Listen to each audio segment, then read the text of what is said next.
ایک نوجوان اپنے بوڑھے ماں باپ کے ساتھ کسی مہنگے ہوٹل میں کھانا کھانے گیا۔ ماں باپ تو نہیں چاہتے تھے، لیکن بیٹے کی خواہش تھی کہ وہ انہیں کسی مہنگے ہوٹل میں ضرور کھانا کھلائے گا۔ اسی لیے اس نے اپنی پہلی تنخواہ ملنے کی خوشی میں ماں باپ جیسی عظیم ہستیوں کے ساتھ شہر کے مہنگے ہوٹل میں لنچ کرنے کا پروگرام بنایا۔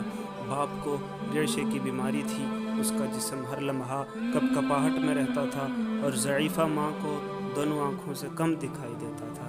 یہ شخص اپنی سختہ حالی اور بوڑھے ماں باپ کے ہمراہ جب ہوٹل میں داخل ہوا تو وہاں موجودہ امیر لوگوں نے سر سے پیر تک ان تینوں کو یوں عجیب و غریب نظروں سے دیکھا جیسے وہ غلطی سے وہاں آ گئے ہوں۔ کھانے کے لیے بیٹا اپنے دونوں ماں باپ کے درمیان بیٹھ گیا اور ایک نوالا اپنی ضعیفہ ماں کے منہ میں ڈالتا اور دوسرا نوالا بوڑھے باپ کے منہ میں۔ کھانے کے دوران کبھی کبھی ریشے کی بیماری کے باعث باپ کا چہرہ ہل جاتا تو روٹی اور سالن کے ذرے باپ کے چہرے اور کپڑوں پہ گر جاتے۔ یہی حالت ماں کے ساتھ بھی تھی۔ وہ جیسے ہی ماں کے چہرے کے پاس نوالا لے جاتا تو نظر کی کمی کے باعث وہ انجانے میں ادھر ادھر دیکھتی تو اس کے بھی منہ اور کپڑوں پر کھانے کے داغ پڑ گئے۔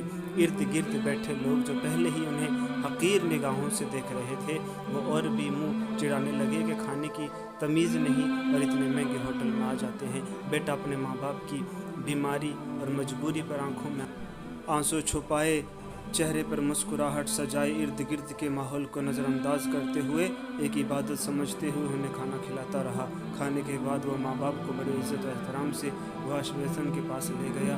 وہاں اپنے ہاتھوں سے ان کے چہرے صاف کیے، کپڑوں پر پڑے داغ دھوئے اور جب وہ انہیں سہارا دیتے ہوئے باہر کی جانب جانے لگا تو پیچھے سے ہوٹل کے مینیجر نے آواز دی اور کہا، بیٹا تم ہم سب کے لیے ایک قیمتی چیز یہاں چھوڑ جا رہے ہو۔